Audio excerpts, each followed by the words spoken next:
Olá a todos, salve Maria, viva Cristo Rei. Vamos dar continuidade à nossa aula de catecismo. Hoje a aula número 13, do artigo 4. Jesus Cristo padeceu sob Pôncio Pilatos, foi crucificado, morto e sepultado. Vamos fazer uma breve oração, em nome do Pai, do Filho e do Espírito Santo. Vinde, Espírito Santo, enchei os corações de vossos fiéis, acendei neles o fogo do vosso amor. Enviai o vosso Espírito, e tudo será criado e renovareis a face da terra. Oremos. Ó Deus, que instruísse os corações de vossos fiéis, com a luz do Espírito Santo, fazer que apreciem corretamente todas as coisas, segundo o mesmo Espírito, e gozando sempre da sua consolação. Por Cristo, Senhor nosso. Amém. Ave Maria, cheia de graça, Senhor convosco, bendita sois vós entre as mulheres, bendito é o fruto do vosso ventre, Jesus. Santa Maria, Mãe de Deus, rogai por nós, pecadores, agora e na hora da nossa morte. Amém. Glória ao Pai, ao Filho e ao Espírito Santo, como era no princípio, agora para todos sempre, e dos séculos de séculos. Amém. Em nome do Pai, do Filho e do Espírito Santo. Amém. Muito bem. O ministério pascal da cruz e ressurreição de Cristo está no centro da Boa Nova, que os apóstolos e a Igreja devem anunciar ao mundo. O projeto de Deus se realiza por completo nesse mistério. Nada pode impedir que a fé seja iluminada, esclarecida por pesquisas e por outras fontes históricas que facilitem a compreensão do sentido da redenção. Jesus e Israel. Parágrafo Catecismo 574 a 576. Jesus não foi aceito pelos fariseus, pelos adeptos de Herodes, pelos escribas e sacerdotes. Sempre pensaram em matá-lo por causa de sua doutrina, atitudes, interpretações da lei e a familiaridade com os publicanos e pecadores públicos. Segundo, ele é acusado de blasfêmia, falso profetismo, crimes religiosos. Para muitos, ele agia contra as instituições essenciais para o povo eleito, no caso lá o povo de Israel, os judeus. A submissão à lei na integridade de seus preceitos, para os fariseus, na interpretação da tradição oral, a centralidade do Templo de Jerusalém como lugar santo, onde Deus habita de forma especial, a fé num Deus único, cuja glória nenhum homem pode partilhar. Vamos tecer aqui um comentário sobre esses parágrafos. O anúncio de Jesus como Messias contradizia as expectativas do povo de Israel com a crença exacerbada numa libertação política, social e econômica, e com promessas admiráveis. Jesus é pobre, desconhecido, vive no meio dos pobres. Ele se opõe às autoridades, ao templo e se proclama filho de Deus. Na verdade, a pregação de Jesus contradizia os interesses de quem estavam ou se apoiavam no poder. A base de tudo estava na crença de que Jesus não era Deus e nem Deus estava com ele, porque ele era pobre e a pobreza era sinal da falta de bênção de Deus. Ele veio de Nazaré, e de Nazaré poderia vir algo bom? Agora vocês vejam aí a dificuldade daquele povo da época em aceitar Jesus como Messias, né? Os judeus, nós todos sabemos disso, eles esperavam um Messias libertador, um Messias guerreiro, um Messias que ia mudar a situação daquela nação que vivia sob o domínio do povo romano. Agora vocês vejam aí, aparece Jesus, né, se dizendo o Messias, pobre, humilde, que não tinha prestígio nenhum político, nem social. Aí fica muito difícil as pessoas entender esse tipo de Messias, né? Mas os povos judeus não aceitaram ele. Uma boa parte sim, e a maioria não, né? Porque não esperava esse tipo de Messias, um Messias pobre, que estava do lado do povo, mais humilde, e assim por diante. Jesus e a lei, né? Primeiro, Catecismo 577 a 582. Jesus não veio abolir a lei, mas veio mostrar como se deveria observá-la. A lei dada no sinal era sagrada e todos deviam cumpri-la. Mas Jesus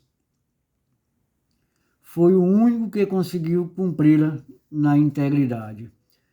Mostrou também que a perfeição da lei não estava na letra, mas no espírito que lhe dava vida. Segundo, ele se apresenta aos olhos dos judeus como Rabi. Rabi quer dizer mestre, professor. E argumenta com frequência na interpretação da lei.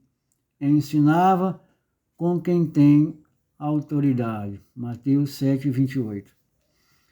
Jesus não veio abolir a lei, mas veio lhe dar-lhe pleno cumprimento. Mateus 5, 17 a 19. Desabona, porém, certas tradições humanas e o espírito legalista que fazia o sábado ser maior que as pessoas. Jesus e o templo. Catecismo 583 a 586. Primeiro, como todos os profetas, Jesus teve pelo templo de Jerusalém o maior respeito.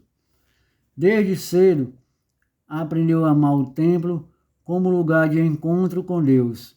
Jesus não hostilizou o templo, mas condenou os abusos e transformações do templo em covil de ladrões.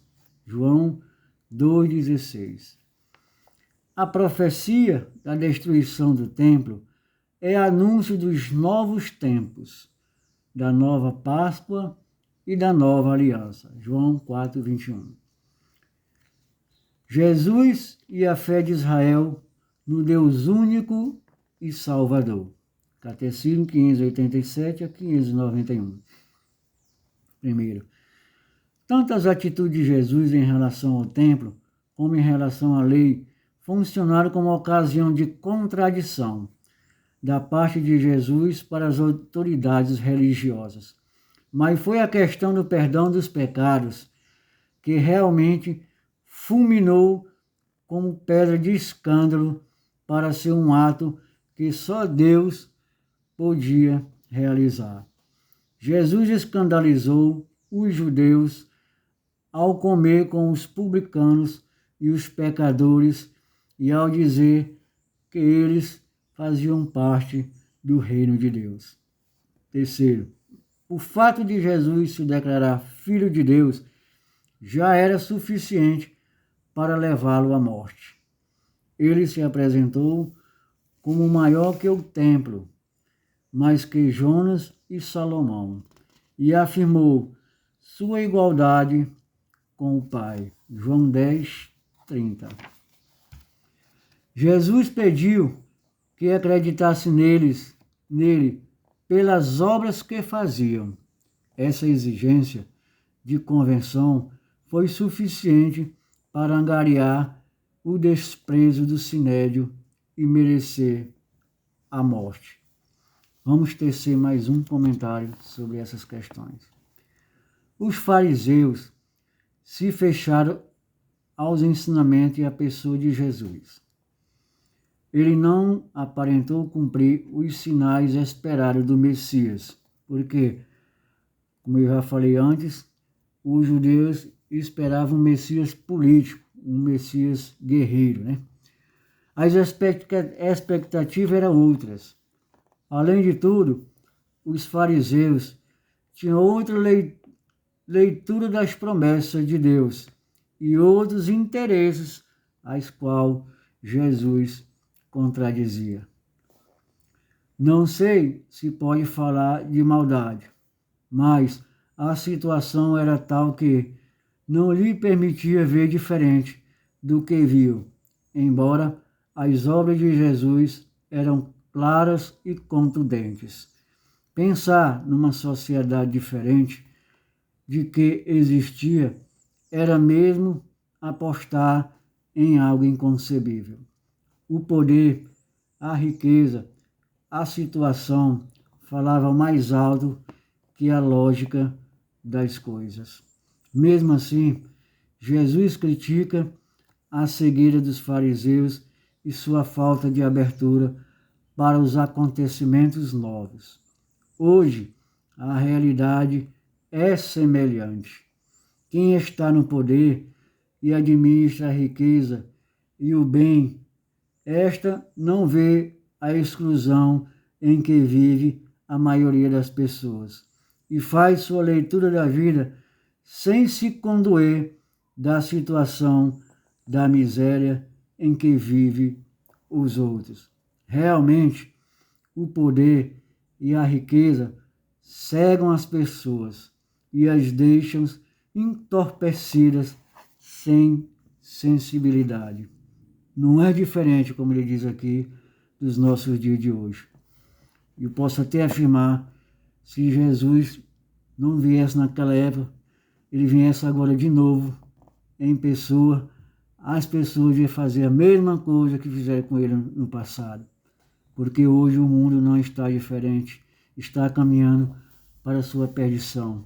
Porque a indiferença para com os pobres, para com os necessitados, para aqueles subjugados da sociedade, continua a mesma, e se não, da pior maneira possível. Hoje, o poder, o dinheiro, a política, a corrupção, a injustiça faz parte do nosso cotidiano, da nossa sociedade. Infelizmente, é o mundo que nós estamos vivendo hoje. Parágrafo 2. Jesus morreu crucificado. O processo de Jesus, julgamento. Catecismo 595 a 598. Entre as autoridades judaicas, haviam pareceres diferentes a respeito de Jesus. Havia os contras e os simpatizantes, provavelmente os que se converteriam depois. As autoridades religiosas também não foram unânimes contra Jesus. Quer dizer, não foi totalmente generalizado, né? Ainda tinha aqueles, poucos, mas tinha aqueles que acreditavam nas palavras e na messianidade de Jesus. Os fariseus ameaçavam de excomunhão quem o seguisse. Caifás preferia que um morresse por todos. O sinédrio o condenou por blasfêmia e o entregou aos romanos com ameaças políticas para forçar o cumprimento da sentença deles. Terceiro, a morte de Jesus não pode ser atribuída como responsabilidade coletiva dos judeus, levando em conta a complexidade do processo de Jesus, conforme o relato evangélico. Jesus mesmo se referiu à ignorância dos judeus de Jerusalém e de seus chefes. Ele os perdoou na cruz. Lucas 23, 34. 4. A igreja sempre ensinou que nossos pecados foram autores da paixão de nosso Senhor. Hebreus 12, 3. Vamos tecer mais um comentário. Para entender a atitude do povo judeu, é preciso estar atento ao contexto histórico.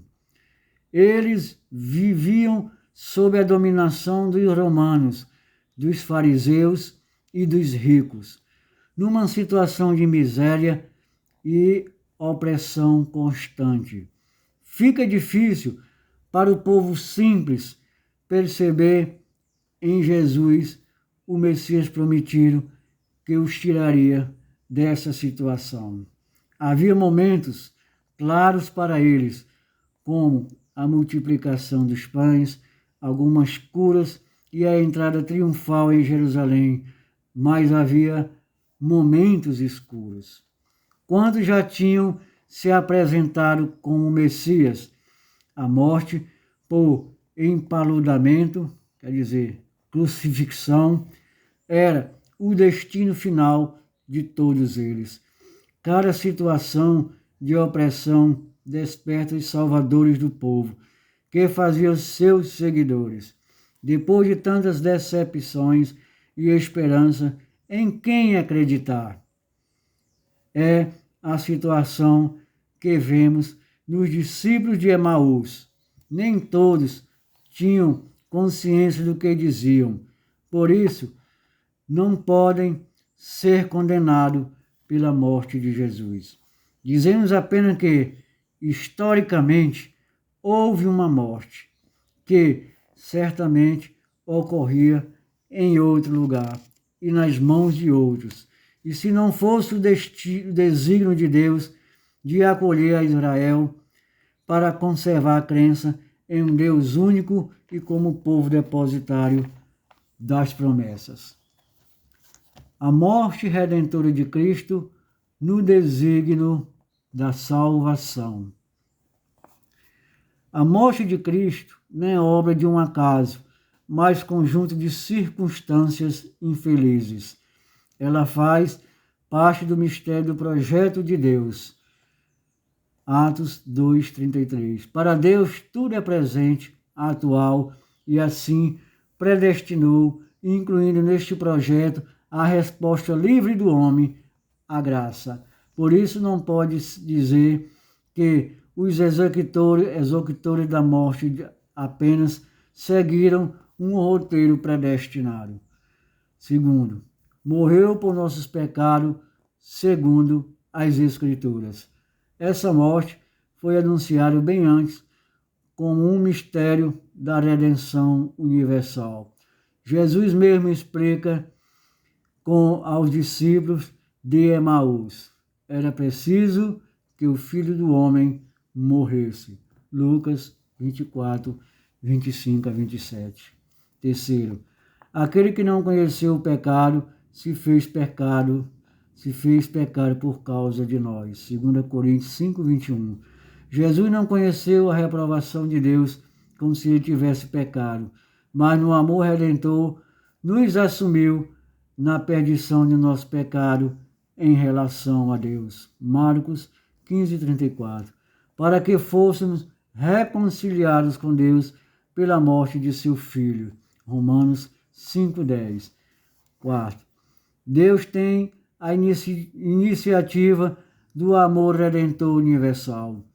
Ao nos dar seu Filho, Deus manifestou seu imenso amor por nós. Amor que antecede a qualquer merecimento nosso. 1 João 4, 10. Um amor que não exclui ninguém. Mateus 18, 14. Vamos fazer aqui mais um comentário. O próprio texto nos diz a uma mentalidade de resgate.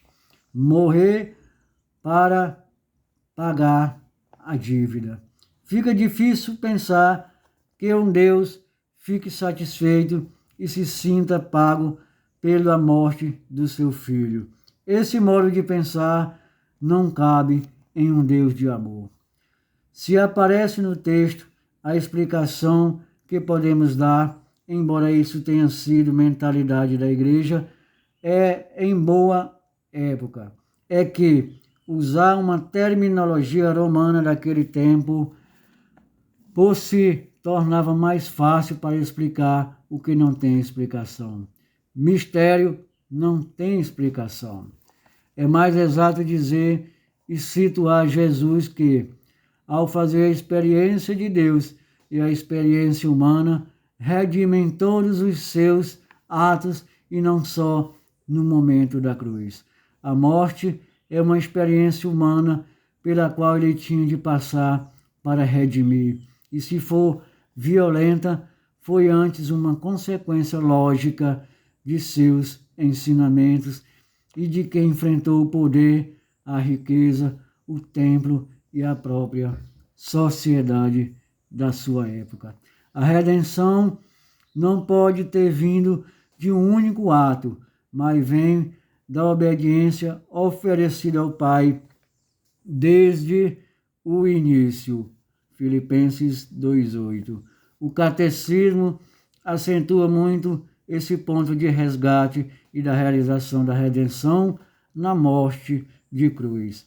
Isso ofusca a realidade do mistério pascal que compreende vida, paixão, morte e ressurreição de Jesus. Ler no contexto romano é uma acomodação, porque tudo isso é difícil de entender e difícil de explicar. Cristo ofereceu-se ao Pai por nossos pecados. Catecismo 606 a 618. Toda a vida de Cristo é oferenda ao Pai. Ele realiza a vontade do Pai e somos santificados pela oferenda do corpo de Jesus. Hebreus 10, de 5 a 10. Esse desejo anima toda a vida de Jesus. João 4:34. Segundo, Jesus é o Cordeiro de Deus que tira o pecado do mundo. Cordeiro é símbolo da Páscoa. Ele tanto carrega o pecado como vai ao matadouro. Sua missão é dar a vida pela salvação de muitos. Marcos 10:45. Terceiro, Jesus abraça livremente o amor redentor do Pai. Na vida e no sofrimento, na morte, na humanidade, se tornou instrumento livre e perfeito do seu amor, capaz de dar a vida. João 10:18. Dirá um dia, ninguém tem maior amor do que aquele que dá a vida pelos outros. João 15:13. Na ceia, antecipou a oferta livre de sua vida. Ele fez da última ceia o memorial de sua oferta voluntária e manda aos apóstolos perpetuarem, realizando a Eucaristia, o amor que se dá livremente, isto é, meu corpo que é dado por vós, isto é, meu sangue, o sangue da nova aliança. Lucas 22:19, Mateus 26:28. A agonia no Getsemane, aceita o cálice oferecido anteriormente nas mãos do Pai, num gesto salvador de obediência. Filipenses 2:8. É a obediência que salva. Não se faça minha vontade. 6. A morte de Cristo é o sacrifício único e definitivo. Ele completa a redenção, tornando-a definitiva e se apresenta como sacrifício da nova aliança, reconduzindo os homens à comunhão com Deus. É o único sacrifício. Agora ele é o único mediador. 7. Jesus substituiu nossa desobediência por sua obediência. Romanos 5:19. 8. Na cruz, Jesus consuma seu sacrifício. É o ato pela qual mostra que nos amou até o fim. Ele é agora o sacerdote eterno que entra no santuário e torna tudo definitivo. Nele somos Salvador. Só ele tinha condição de assumir nossos pecados e de oferecer-se em sacrifício por todos. 9. Nossa participação no sacrifício de Cristo. A cruz é o único sacrifício de Cristo, também o único mediador entre Deus e os homens. Em sua Páscoa divina encarnada, ele uniu em si todos os homens e nele todos são chamados a se associarem ao mistério pascal. Toma a cruz e segui-lo é o caminho. Vamos tecer aqui um breve comentário. Temos dificuldade a entender as palavras que querem explicar a realidade da fé. Jesus restaurou o gênero humano e na oferta da sua vida refez a vida em comunhão dos homens com o Pai. Vamos usar muitas palavras e não vamos conseguir entender o mistério. Podemos tentar esclarecê-lo, mas vai chegar um momento em que vamos ter que dizer somente eu creio. Jesus Cristo foi sepultado. Deus permitiu que Jesus provasse a morte, que é consequência normal da natureza humana. Ele experimenta a morte como passagem para a ressurreição. O catecismo vê o grande descanso sabático de Deus na permanência de Jesus no sepulcro. Cristo com seu corpo na sepultura, Catecismo 625 a 626. A permanência de Cristo no sepulcro constitui um vínculo de ligação entre o estado de sofrimento de Cristo antes da Páscoa e o estado glorioso na ressurreição. Aquele que esteve morto agora está vivo pelos séculos dos séculos. Apocalipse 1:18. O Cristo na ressurreição e na morte é uma pessoa só. Não deixarei teu santo ver a corrupção. Catecismo 627. A morte de Cristo foi uma morte verdadeira, enquanto pôs fim à existência humana. Baseado em alguns textos bíblicos, a Igreja ensina que a virtude, força, preservou o corpo de Cristo da corrupção. Atos 2:26. Sepultados com Cristo. Catecismo 628. O batismo, principalmente em seu sinal original, que é a imersão, significa que o cristão morre para o pecado e renasce para a vida. Romanos 6:4. É sepultado na morte de Cristo. Vamos tecer aqui o último comentário desta lição. A experiência da morte é a maior pobreza que se pode experimentar. É o limite externo da natureza que se manifesta na morte. Jesus devia, por ser de condição humana, passar pela morte. Algumas dificuldades surgem com os novos estudos sobre o fim último na escatologia. Hoje está claro que quem morre é a pessoa humana, pois não se concebe a pessoa sendo apenas alma sem o corpo. A alma e o corpo formam uma unidade que é a pessoa, de tal modo que não exista um sem o outro. Outra questão.